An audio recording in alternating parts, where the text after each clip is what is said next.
Today's proceedings, as I indicated, marks the end of the deliberations. So unless and until there's something ultra important which justifies a recall, the Commission ends its sitting today.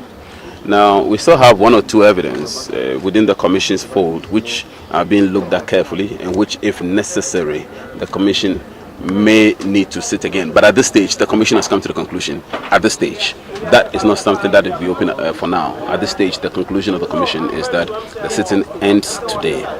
I think you've seen it for yourself, that people have suffered, and clearly the Commission has something to report to the President. In the end, the Commission's report, as I indicated earlier, will have to reflect a balanced view of the evidence that has been presented before the Commission.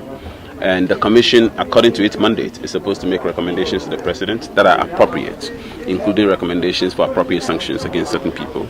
So the Commission is going to look at the fullness of its mandate, to look at the fullness of the evidence presented, and to make recommendations that reflect the totality, as I indicated, of the evidence. The Commission, unfortunately, could not wait for Mr. Tenge in the absence of him showing up on time.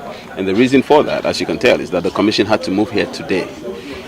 The necessity of moving here in light of the entire logistical arrangement and the expectation of the hospital meant that the Commission simply couldn't wait, because any further waiting would have jeopardized the hearings as it took place today at the 37 Military Hospital. So in that respect, the Commission couldn't take Mr. Tenge. The Commission's 1-month mandate is not by word of mouth. It is indicated in CI-111, which is the establishing instrument of the Commission. So it is not open to anyone to even extend the Commission's mandate unless there's an amendment to that statute. So the Commission has actually squeezing a lot to complete its work, which means that technically the Commission has to do all it can to even complete its report by close of week, coming week. Otherwise, we may just be out of the timeline which is scheduled in the statute. And so it's a little bit of a tall order for the Commission, and the Commission is working very hard to meet that mandate.